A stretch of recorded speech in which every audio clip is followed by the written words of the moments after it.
warahmatullahi wabarakatuh. Perkenalkan, nama saya Nalastari, NIM J310110224 dari SIPHA. Di sini saya akan melaksanakan praktikum teknologi pangan dengan materi uji referensi Duo Trio. Nah, sebelum masuk ke proses pengujian, sebelumnya saya akan menjelaskan mengenai apa itu uji referensi Duo Trio.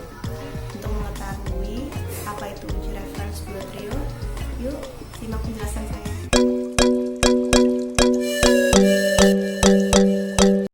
Nah, jadi uji referensi Duo Trio merupakan salah satu uji yang termasuk ke dalam uji pembeda, di mana pada uji referensi Duo Trio ini panelis diminta untuk menentukan kesamaan sifat sensoris yang ada pada suatu sampel yang nantinya dibandingkan dengan sampel referensinya. Nah, pada uji referensi Duo Trio ini hampir sama dengan uji triangle, akan tetapi terdapat perbedaan. Pada uji referensi Duo Trio, panelis diminta untuk menentukan kesamaan sifat sensoris yang ada dalam suatu sampel dengan sampel referensinya. Nah, sedangkan untuk uji triangle sendiri, panelis diminta untuk mencari perbedaan antara sampel yang diujikan dengan sampel referensinya. Sekarang di depan saya sudah terdapat 3 biskuit, di mana ketiga biskuit ini saya ambil dari 2 jenis produk yang berbeda. Nantinya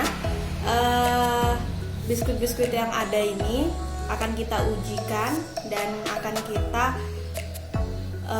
tentukan mana biskuit yang memiliki kesamaan dengan referensinya. Nah, jadi di sini ada yang pertama yaitu biskuit referensinya, yaitu maksudnya sampel referensinya. Yang pertama ada sampel reference, di mana sampel referensi ini digunakan sebagai acuan untuk menentukan mana saja di antara kedua sampel yang ada ini yang sifat sensornya sama dengan sampel referensi ini. Jadi nanti sebelum panelis mencicipi sampel yang ada, panelis terlebih dahulu mencicipi sampel referensinya untuk mengetahui rasa maupun tekstur dari sampel referensi ini yang nantinya akan dia jadikan acuan untuk menentukan yang manakah di antara 2 sampel ini yang memiliki sifat sensori yang sama dengan sampel reference. Nah, nantinya panelis akan mencoba sampel dimulai dari yang sebelah kiri terlebih dahulu, kemudian setelah itu coba yang sebelah kanan. Baik, saat ini di hadapan panelis sudah ada sampel reference dari biskuit coklat. Nah, nantinya panelis diminta mencicipi sampel ini terlebih dahulu dan merasakan bagaimanakah rasa maupun tekstur dari biskuit ini. Kemudian setelah panelis sudah mencicipinya dan merasakannya, panelis akan diminta untuk mencicipi sampel yang sudah diberi kode sebelumnya. Nah, sebelum memulai pengujian ini, terlebih dahulu panelis bisa berkumur untuk menetralkan rongga mulut.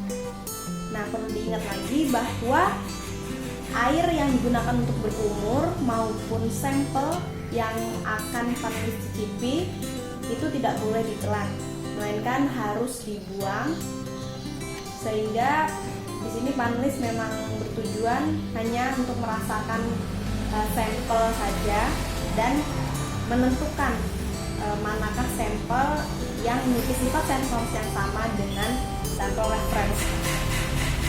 Silakan panelis bisa mencicipi sampel reference terlebih dahulu. Nah, sebelumnya panelis mengisikan data dirinya di form pengujian.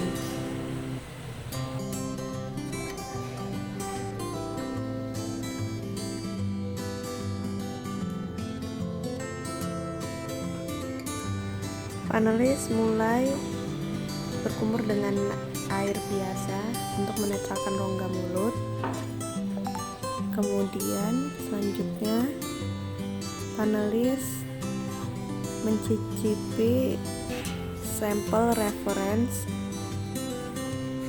di mana sampel ini nantinya akan dijadikan sebagai acuan untuk proses pengujian pada sampel 1 dan sampel 2 selanjutnya.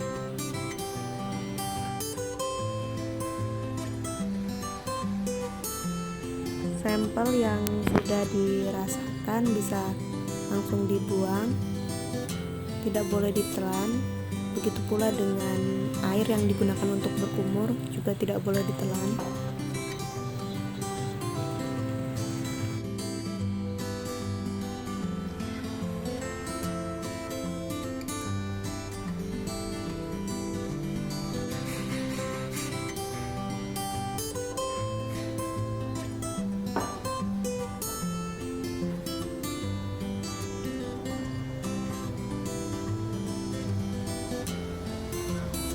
Selanjutnya panelis mencicipi sampel yang pertama,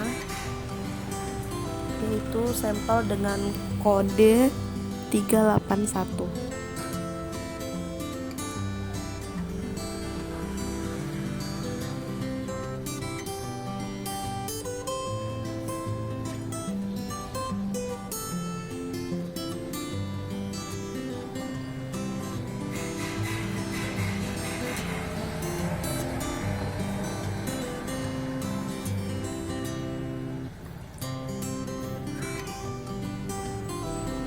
Selanjutnya panelis melanjutkan untuk mencicipi sampel kedua, yaitu sampel dengan kode 592.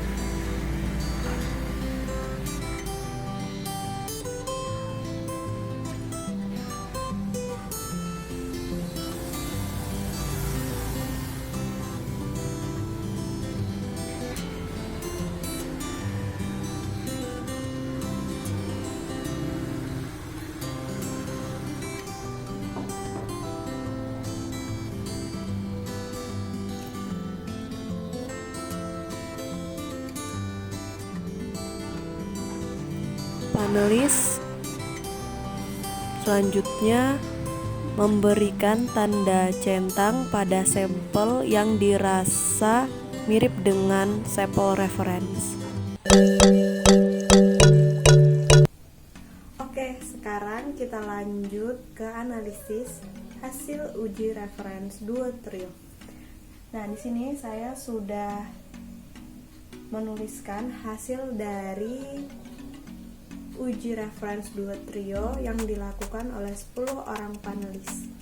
Nah, di sini saya sudah mendapatkan kuncinya bahwa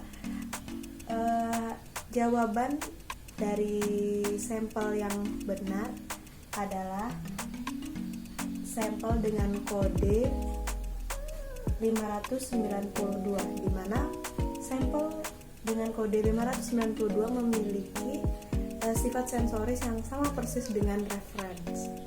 Nah, pada uji reference 2 trio ini sebelumnya terdapat 2 sampel ya. Yang pertama ada sampel dengan kode 381 dan itu merupakan sampel yang tidak memiliki sifat sensoris yang sama dengan reference atau sampel yang tidak cocok dengan reference. Nah, kemudian sampel yang kedua ada dengan kode sampel 592, di mana pada kode sampel 592 ini sampel biskuitnya sama sifat sensorisnya dengan reference.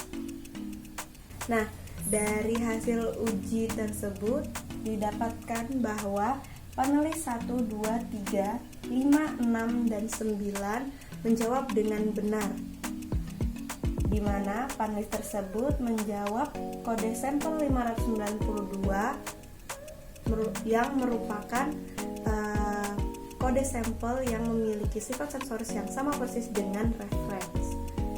Nah, dapat diketahui dari situ bahwa dari 10 panelis yang benar ada 6 orang, dan kemudian panelis yang salah terdapat 4 orang. Dan dari situ kita akan mengukur tingkat kepercayaannya, di mana pada 10 panelis yang sudah diuji ini kita dapat mengukur tingkat kepercayaan 5% dan 1%. Di tingkat kepercayaan 5%, kedua produk ini bisa dikatakan bisa dibedakan apabila pada tingkat kepercayaan 5%, para panelis yang bisa berhasil menjawab benar yaitu minimal 9 orang. Sedangkan untuk persentase yang lebih besarnya lagi, yaitu dimana tingkat kepercayaan 1%, panelis yang harus bisa menjawab benar minimal 10 orang, atau semuanya harus bisa menjawab dengan benar.